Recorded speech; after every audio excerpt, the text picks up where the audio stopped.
नमस्कार। आज हम लोग जानेंगे योगी आदित्यनाथ के द्वारा दिए गए विधानसभा में बयान के बारे में, क्योंकि इनके द्वारा कठमुल्ला शब्द का प्रयोग किया गया है। कारण है कि विधानसभा की जो भाषा होती है, यानी विधानसभा की भाषा में इनके द्वारा इनके पार्टी के द्वारा एक प्रस्ताव लाया गया और उस प्रस्ताव में यही कहा गया है इनके पार्टी के द्वारा कि जो पहले हिंदी था और हिंदी है उसके बाद इंग्लिश शब्द का प्रयोग किया जाए।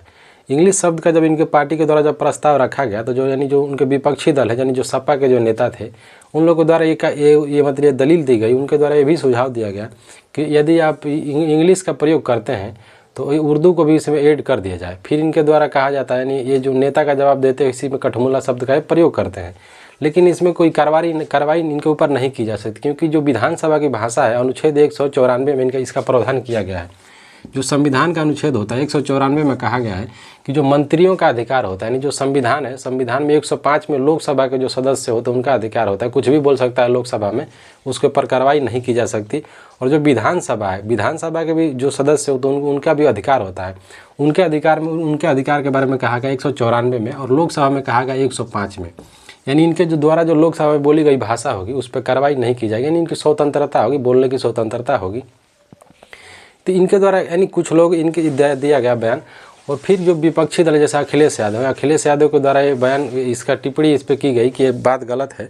और शिक्षा स्तर पे इनके द्वारा सवाल उठाया गया। इनके पार्टी के द्वारा ये भी कहा गया, जिन्हें अखिलेश यादव है, इनकी पत्नी के द्वारा भी ये कहा गया कि जो प्रदेश है, प्रदेश की शिक्षा को देखा जाना चाहिए। यानी इनका कहने का मतलब ये है कि जो प्राइमरी एजुकेशन है उत्तर प्रदेश का वो भ्रष्ट हो चुका है, इस पे सरकार को ध्यान देना चाहिए। और इनके पार्टी के द्वारा ये भी कहा गया कि सरकार शिक्षा पे ध्यान नहीं दे रही है। सबसे पहले जब शिक्षा, यानी जब इसको इंग्लिश जोड़ने का इतना ही मन है अंग्रेजी, तो इनको अंग्रेजी जो प्राथमिक शिक्षा उसमें जोड़नी चाहिए। यानी जो बेसिक एजुकेशन जो प्राइमरी शिक्षा दी जा रही है उसमें यानी इंग्लिश को जोड़ा जाए, क्योंकि जब बेसिक स्तर से हम जब इंग्लिश पढ़ेंगे तो हमें विधानसभा में प्रॉब्लम नहीं होगी। क्योंकि इनका दलील भी सही है।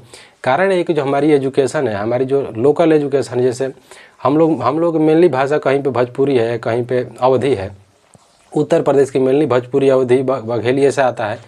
तो हम लोग जब लोकल लैंग्वेज से ही बाहर नहीं निकल पाएंगे तो इंग्लिश कैसे समझेंगे।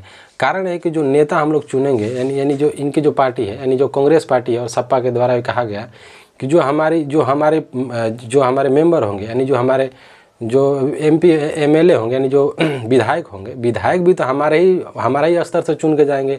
यदि कोई विधायक है और कोई ग्रामीण स्तर से चुन कर गया तो उसको इंग्लिश में प्रॉब्लम होगी। अगर यही करना है तो सबसे अच्छा ये होगा कि हम सबसे पहले हमें अपनी बेसिक एजुकेशन को अच्छा करें। फिर चंद्रशेखर आज़ाद के द्वारा भी इस पर टिप्पणी की गई है।